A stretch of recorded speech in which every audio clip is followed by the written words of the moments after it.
Were you brought up in a council house?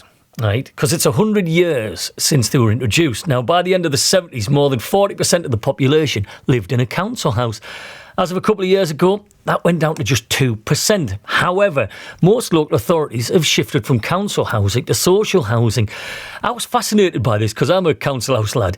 So I asked Sharon Dalton, who's from Beyond Housing and works with Redcar and Cleveland Council, how that shift happened. What happened in the 1980s was the right to buy was introduced. So a lot of people bought council homes at quite a discount. And as a result of that, the stock that the council then retained became older and needed more repairs. And then it got to the stage where local authorities didn't have the means to be able to carry out the extensive improvements.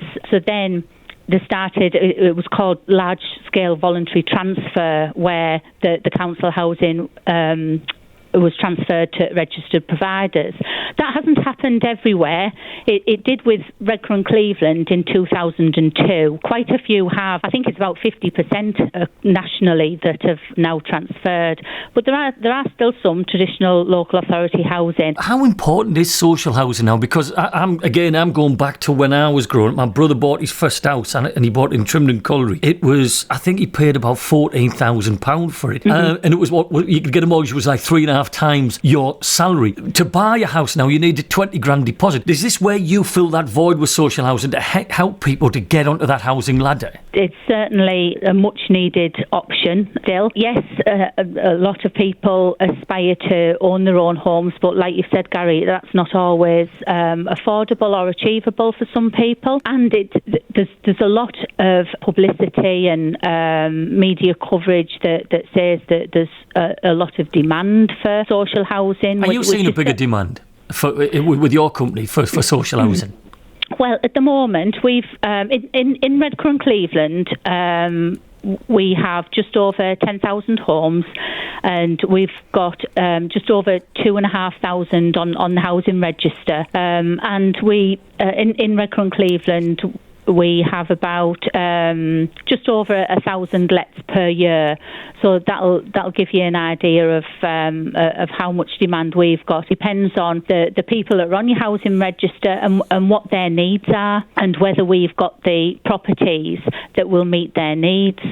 So we do a lot of partnership working with the local authority and working with health.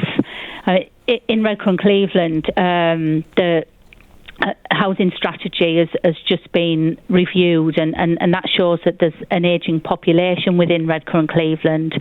So we're doing a lot of partnership work with the local authority and with health in terms of looking at developing properties and extra care schemes. What's the next 100 years see for social housing? Will we still have it?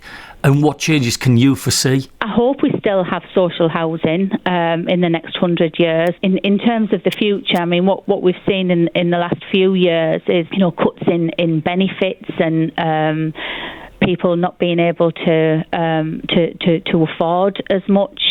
So it's about making sure that there are still options and choices for people who can't afford to buy or might not be able to afford the private rented sector. So certainly we're very much still in the business of looking at attracting new customers and helping our existing customers to succeed and thrive. It's amazing, in 100 years of social housing. Now, up until my mum died 3 years ago, she owned she lived in a council house in Trimden, and we always tried to persuade her, because she'd been a council tenant for like 40 odd years, said, buy your council house, then it's yours. She went, no, it's social housing. Someone else will get it when I'm gone. And that was her philosophy with council houses. It is 22 minutes past 4.